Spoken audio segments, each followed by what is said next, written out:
680's Richard Southern joins us. Richard, Tim Hortons is pulling its head office out of Oakville after 50 years.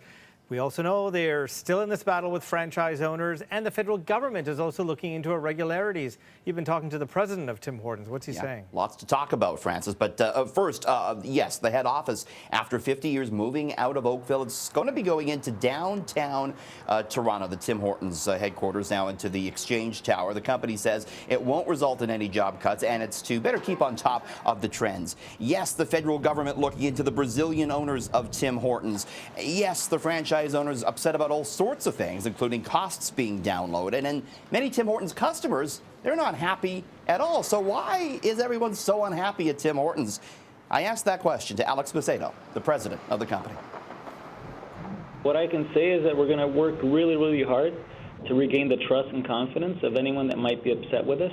Many of the franchise owners would contend it's changes made by 3G and by restaurant brands that have led to this. Would you agree or disagree with that? No, I think that, we're going to continue to focus on understanding the needs of our guests. Franchise owners say the cost of coffee to them has gone up 15%, bagels up 20%, bacon up 100%, yet they haven't been allowed to raise their prices. How is that fair to them, Alex? Well, I'll tell you what, franchisee profitability is in all-time high, so it's in a very good place right now.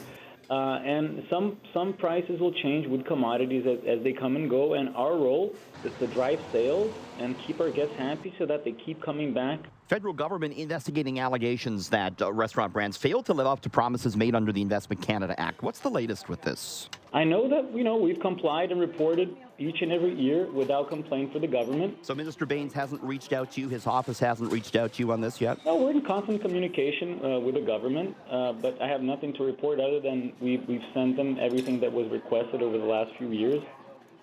So both sides, I think, kind of digging in their heels here, Francis. And, the latest allegation today was that some franchise owners said they didn't get their goods, their supplies in time. So all sorts of infighting still going on at Tim Hortons. The stock at a 52-week low today. Well, there's all this news having an effect on people's opinions. There's a new survey out. How do Canadians feel about Tim Hortons? Yeah, there are some changing feelings. This is the Angus Reid survey out today. 35% say their opinion has worsened as regards Tim Hortons over the last few years. 21% say the food, in their opinion, has worsened over the last 5 years. 19% say the coffee has worsened. 25% say the service has worsened. But look at this, Francis. 33% of all Canadians say they go at least once a week to Tim Hortons. 29% go monthly. So while they mightn't be so happy, many still going into Timmy's. Well, this could certainly be a case for Crisis Management 101. Starbucks taking even more action after two black men were arrested in one of the chain's Philadelphia stores. Yeah, we heard from the CEO apologizing yesterday. Today, Starbucks said they're going to shut down all their U.S. stores for a few hours next month to give all their U.S. employees some racial bias training. They're going to close these 8,000 U.S. stores for a couple of hours, a major move. The CEO, Kevin Johnson, indicating again today that he's sorry, as well indicating that the two employees in this store that called the police on these two men are no longer working for the company, Francis.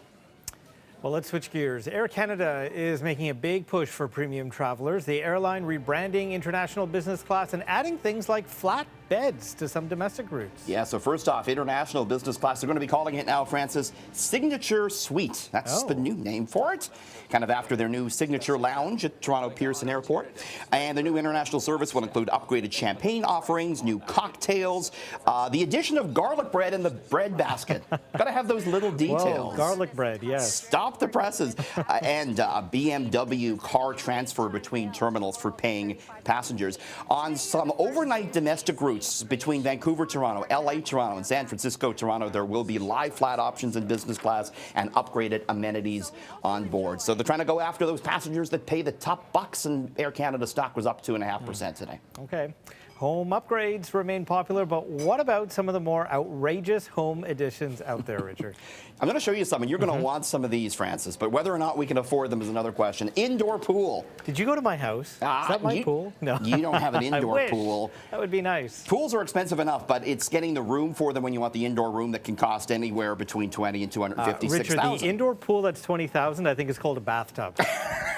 Okay. It's pricey. It's pricey. How about a hidden passageway It's not just in your novels anymore. You can get one for anywhere from $5,000 to $8,000. There are companies that offer these bookcases that open up, and you got your hidden passageway. How about an elevator? No more walking the stairs for you anymore. 10 to 100,000. There are some cheaper technologies now that make these a little bit more affordable, but again, upwards of 100 Gs. How about a bowling alley? Yes, I would like this. Every house needs a bowling alley. $45,000 is where they start. They can do that for you. You're going to have some space for that. Rock climbing wall. Yes. I'll take a pass on this personally. You know, with my 10-foot ceilings. Yeah, you're going to need the high maybe ceiling. 9-foot ceilings. About $100 to $300 per square foot for that. That's what you got to have. You got to have the heliport, right? Because No, you but might I want need one because I commute from Mississauga, so that's what I need. That's right. Matt Lauer got that helicopter deal. Why not Francis D'Souza? The helicopter itself, of course, can cost $1 million. Doghouse mansion for your puppy. It's for the puppy. It's not for the other spouse that is... You might find yourself crawling into there. $40,000, some of them even come with electricity, Francis, for your dog. And electricity. Got to have that chandelier for Fido. Well, if I have a doghouse, I want it controlled by my iPhone, you know? Very high tech of you indeed. That's right. All right. Thank you, Richard. See you tomorrow.